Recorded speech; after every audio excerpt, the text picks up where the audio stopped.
Let me tell you something that the mainstream church doesn't want you to hear, something that your parish priest is too afraid to say from the pulpit, something that theologians in comfortable academic offices are deliberately avoiding because the truth of it is so shattering, so absolute, so terrifyingly real that most people would rather pretend it isn't happening. It has already begun, not tomorrow. Not in some distant prophetic future that you can safely tuck away in the back of your mind. Now, it is happening right now in your city, in your home, inside the minds of your children, and the vast majority of Catholics, even devout ones, are completely catastrophically unprepared. I've spent decades as an exorcist. I've been in rooms that would destroy the faith of most modern Christians. I have seen with my own eyes what happens when a soul is abandoned, when grace is cut off, when sacramental life collapses, when a person or an entire civilization decides it no longer needs God. And I'm here to tell you what I'm seeing now is different. The frequency is different. The intensity is different. The nature of the spiritual attacks coming against families, against the church, against the priesthood, against children. It is different from anything in my pastoral experience. The enemy knows his time is short, and he is not holding back. Most of you are walking around spiritually naked. No armor, no weapons, no formation. You go to Mass once a week maybe, and you think that's enough. It is not enough. It has not been enough for a long time. What I'm going to share with you in the next hour may be the most important thing you hear this year. Pay attention. Your soul and your family's souls may depend on it. I want to begin with something that, as a priest and as an exorcist, I can speak to with direct pastoral authority. The spiritual climate of the Western world has fundamentally changed. Now, I'm not speaking in vague metaphorical terms, not talking about cultural drift or moral relativism as abstract sociological categories. I am talking about something metaphysically real, something that has a direct causal relationship with the explosion of cases we are seeing. Depression, anxiety, oppression, obsession, and snorts, full diabolical possession at rates that were simply not present 30 years ago. Let me give you a framework to understand what's happening. In classical Catholic theology, and I mean the theology of Aquinas, of the Fathers, of the consistent magisterium before the confusion of the post-conciliar period, we understand that there is a hierarchy in the spiritual order. God is sovereign. Angels are his ministers. Demons are fallen angels who operate under divine permission. They cannot act without God allowing it. So, the question every serious Catholic must ask is this: why is God allowing more now? And the answer is uncomfortable. The answer is one that will make many of you defensive. But I have an obligation before God to tell you the truth. God allows increased demonic activity when a people, a nation, a culture, a civilization chooses to open the door. Every mortal sin is an open door. Every act of occult involvement, Ouija boards, tarot cards, horoscopes, Wicca, New Age meditation practices, certain forms of yoga that invoke spiritual entities, every one of these is a legal right you hand to the enemy. In the language of spiritual theology, you give him ground, and he will use it. Now, multiply that by 300 million people, by an entire generation of young people who have been raised without the sacraments, without catechesis, without any genuine understanding of the supernatural order. A generation that has been deliberately catechized into materialism by a secular educational system that tells them the spiritual world does not exist. Here's the diabolical irony. They don't believe the spiritual world exists, and so they walk directly into it with no defenses whatsoever. They download meditation apps that teach them to empty their minds, which is precisely what every mystical tradition warns against, because an empty mind is an invitation. They experiment with psychedelics under the pretense of spiritual exploration. They pursue Enneagram spirituality, chakra alignment, crystal healing, practices that, regardless of how benign they appear on the surface, have roots in occult systems and open the soul to influences that are not from God. And then they come to me, or they come to one of the few remaining priests who still believes in the reality of demonic activity. And they are surprised, shocked, that they are suffering. I'm not surprised. What surprises me is how completely the church has failed to warn them. We have an entire generation of priests who were formed in seminaries where the existence of the devil was treated as a metaphor, where exorcism was dismissed as pre-scientific mythology, where the rite of exorcism itself, one of the most ancient and powerful weapons in the church's arsenal, was effectively suppressed and replaced with a watered-down 1999 revision that some bishops barely permit their priests to use. The enemy did not become a metaphor. He became emboldened. Here's what I need you to understand. The spiritual climate shifting is not just an external phenomenon. It is also an ecclesial one. The confusion within the church herself, the doctrinal ambiguity, the liturgical rupture, the collapse of authentic priestly formation, the sexual abuse crisis that drove millions of Catholics away from the sacraments. All of this has consequences in the spiritual order. A weakened church means weakened sacraments being administered. Not in their objective power. The sacraments operate ex operato. Their grace is not dependent on the holiness of the minister, but in their subjective reception. When people have lost faith in the church, they stop receiving the sacraments. And when they stop receiving the sacraments, they lose sanctifying grace. And when they lose sanctifying grace, they become vulnerable in ways that would terrify them if they understood the metaphysics of what they were doing. Let me be brutally direct.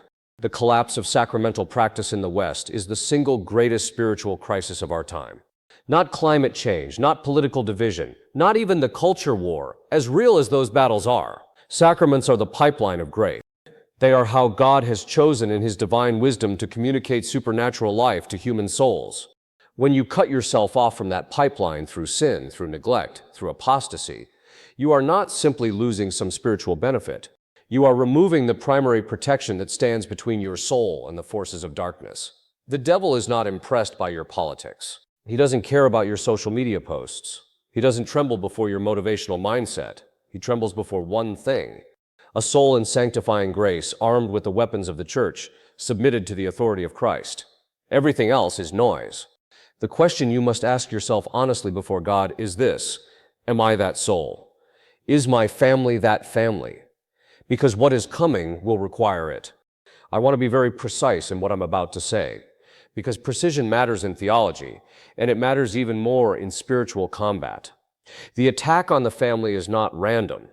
It is not the product of random cultural evolution. It is not simply the consequence of industrialization or urbanization or postmodern philosophy, though all of these have been used as instruments. The attack on the family is diabolically coordinated. It has a metaphysical architecture. And once you understand that architecture, the last 100 years of Western history will look completely different to you. Here's the theological foundation. The family, the natural family, husband and wife, open to children, ordered to God, is the primary sacramental image of the Trinity in the created order. The love of the Father for the Son, the love of the Son for the Father, the Spirit proceeding from both. This is reflected, imperfectly but genuinely, in the love of a husband and wife that is so real, so generative, that it produces a third person. This is not poetry. This is metaphysics. The family is also the domestic church. It is the place where the faith is first transmitted, where the child's first concept of God as Father is formed or deformed, where prayer is either practiced or absent, where sacrifice, service, and virtue are either modeled or unknown. Destroy the family, and you destroy the transmission of faith. Destroy the transmission of faith, and you destroy the church from the inside. Destroy the church, and you leave souls naked before the enemy. This is the strategy. It is not complicated, but it requires you to see it for what it is. Let's trace the architecture. First, you separate sex from procreation. The widespread acceptance of contraception, which I say with great pastoral sadness, has been embraced by the majority of Catholic couples in contravention of Humanae Vitae, accomplish this separation at the most intimate level of marital life.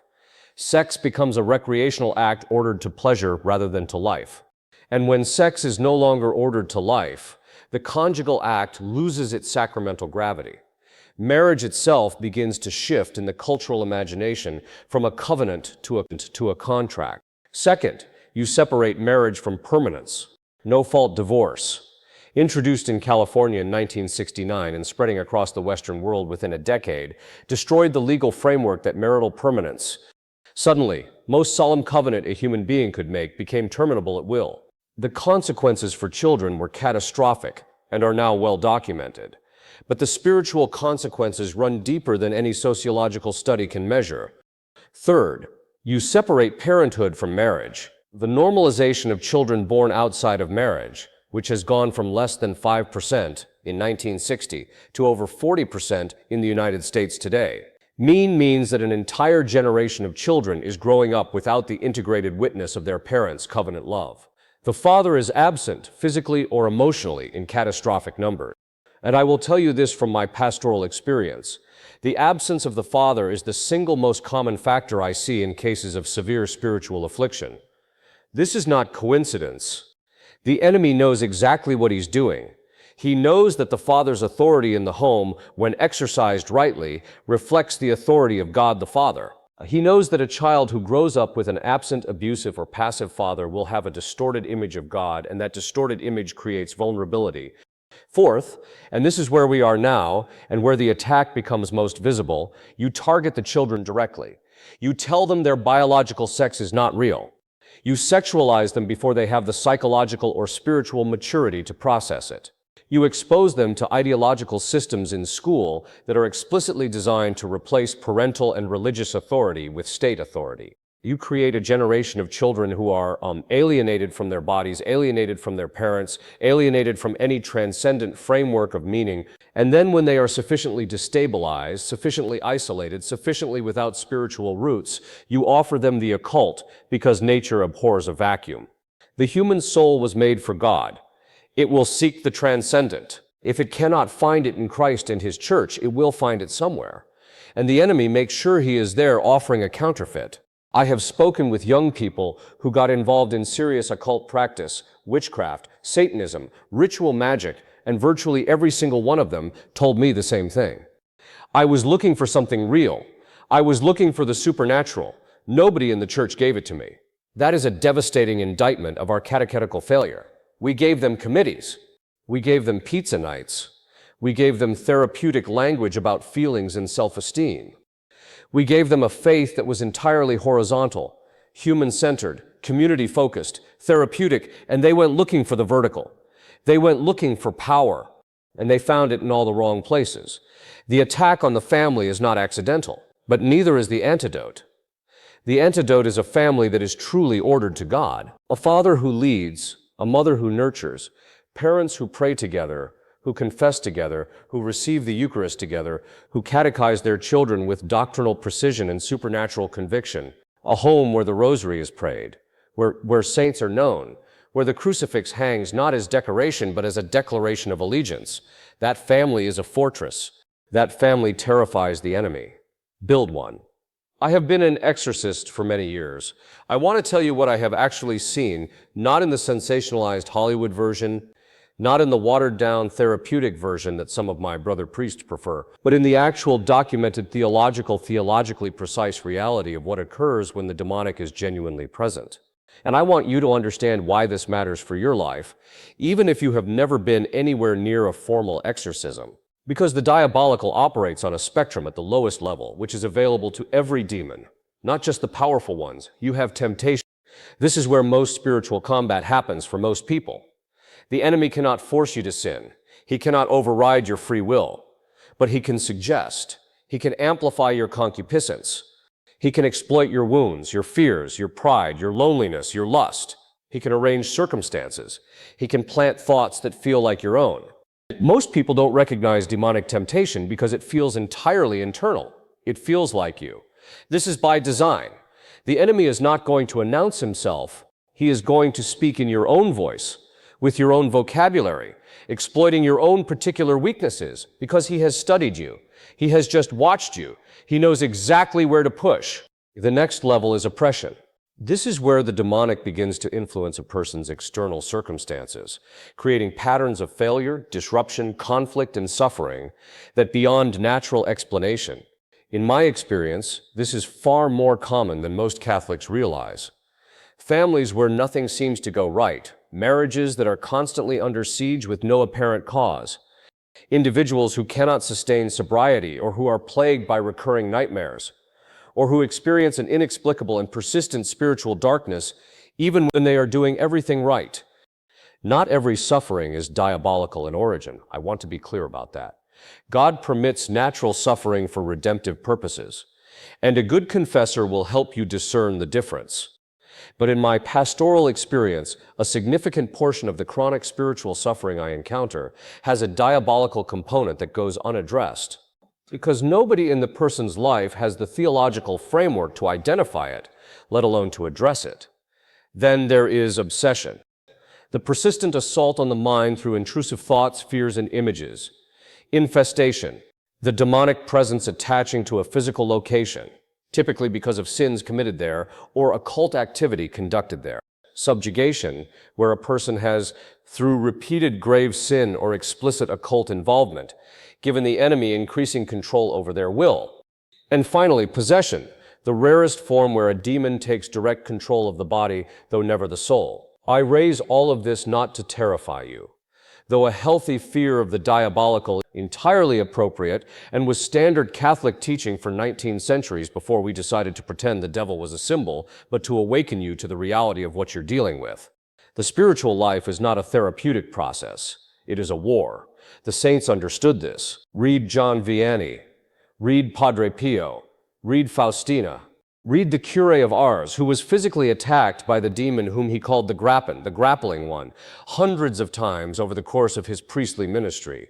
These were not uninformed, pre-scientific simpletons projecting psychological disturbance onto supernatural categories. These were souls of heroic sanctity with direct experience of the spiritual combat that every serious Christian is called to engage. We have dismissed them as quaint, and we are suffering for it. Here's what I need you to understand about demonic influence at the cultural level, because this is where things become most urgent. The enemy does not only work on individuals. He works on institutions. He works on cultures. He works through the systematic corruption of ideas. The great theologians of spiritual warfare, including the angelic doctor himself, understood that demonic influence operates through the distortion of philosophy, through the corruption of art and music, through the infiltration of political and educational systems. When an entire culture is systematically taught to deny the existence of the soul, to reduce the human person to a biological machine, to sever all connection to transcendence, this does not happen by accident. There is an intelligence behind it, and that intelligence is not human. I'm not saying every bad idea is directly demonically inspired. I am saying that the pattern, the systematic, sustained, historically unprecedented assault on every institution that transmits the faith, that grounds the human person in truth, that connects the soul to God. This pattern has a diabolical coherence to it that goes beyond human explanation. The response is not panic. The response is not despair. The response is clarity. You need to know what you're fighting. You need to know who you are fighting it with. And you need to know what weapons you have been given. The weapons are real. They are tested. They are ancient. They work, but you have to use them. I want to speak now with complete theological precision, because what I'm going to say will challenge the way most modern Catholics, even traditional ones, think about their spiritual lives. The sacraments are not supplements to the Christian life. They are not practices that enhance an already functional spiritual life. They are not the religious equivalent of vitamins, helpful additions that boost an otherwise healthy existence. Sacraments are the life itself. They are the mechanism by which Christ, the incarnate Son of God, fully divine and fully human, extends his saving action across time and space to individual souls. They are not symbols, they are not commemorations. They are realities. They do what they signify. They cause what they represent. The Church's traditional theological language is ex opere operato. They work by the very fact of their being properly administered. This is not medieval superstition. This is the consistent, dogmatic, infallible teaching of the Catholic Church, confirmed by Trent, confirmed by every Orthodox theologian, confirmed by the lived experience of every saint who ever walked this earth. And in the context of spiritual warfare, which, as I've explained, is the actual context of your life, whether you acknowledge it or not, the sacraments are not one strategy among many. They are the strategy. Everything else is subordinate to them. Let me break this down. Baptism removes original sin and infuses sanctifying grace, the supernatural life of God in the soul. It also confers a character, a permanent spiritual mark that consecrates the person to God and gives the enemy a legal basis for nothing in that soul. When a child is baptized, the enemy loses his native claim. This is why the Church baptized infants as quickly as possible for most of her history, because the saints understood instinctively and theologically that leaving a soul in original sin, even for a short time, was a spiritual risk. Confession, the sacrament of penance, restores sanctifying grace after mortal sin. Here is something most Catholics do not fully grasp. Mortal sin is not merely a bad act with spiritual consequences. Mortal sin is the death of sanctifying grace in the soul. A person in mortal sin has law by their free act severed their supernatural connection to God. They are spiritually dead. They are open in ways they cannot perceive to influences they have no defense against. The remedy is confession, not therapy, not self-forgiveness, not the gentle affirmation of a faith community. Confession, the sacrament instituted by Christ himself on Easter Sunday evening, when he breathed on the apostles and said, "Whose sins you forgive, they are forgiven them." This is not a human invention. This is a divine mechanism for the restoration of supernatural life. And yet, I have to say this because it is true, the collapse of confessional practice in the post-conciliar church is staggering.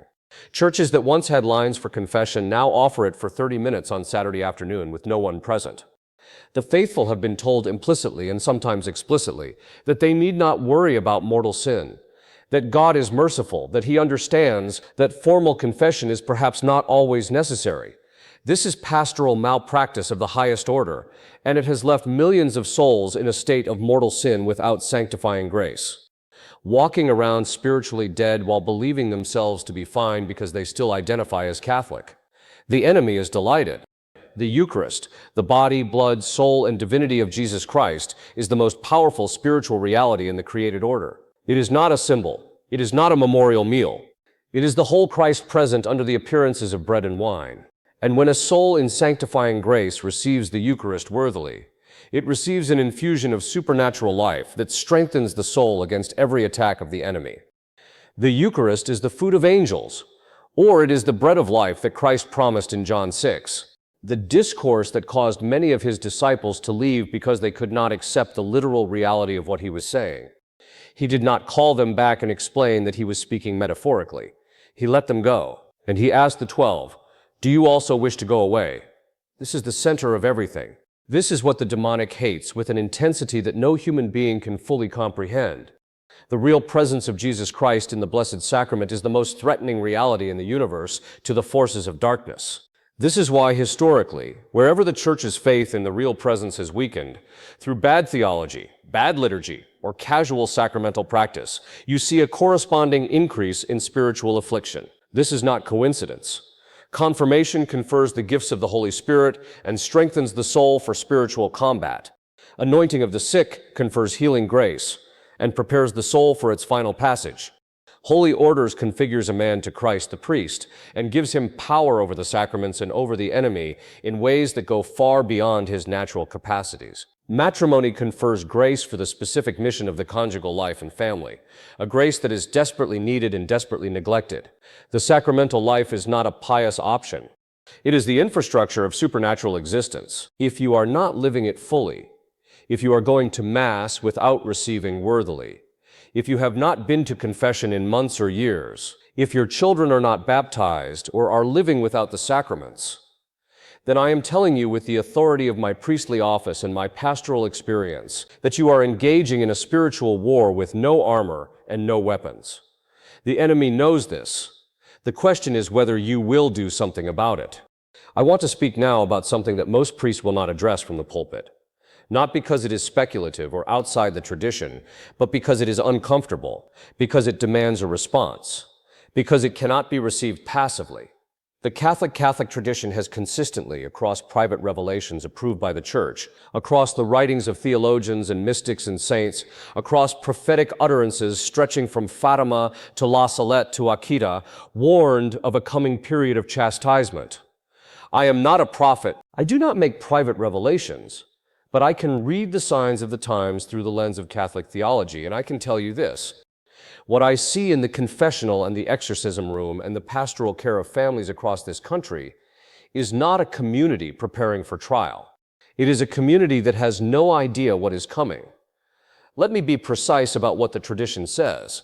Chastisement in Catholic theological understanding is not God's punishment in the sense of vindictive retribution. God is not vindictive,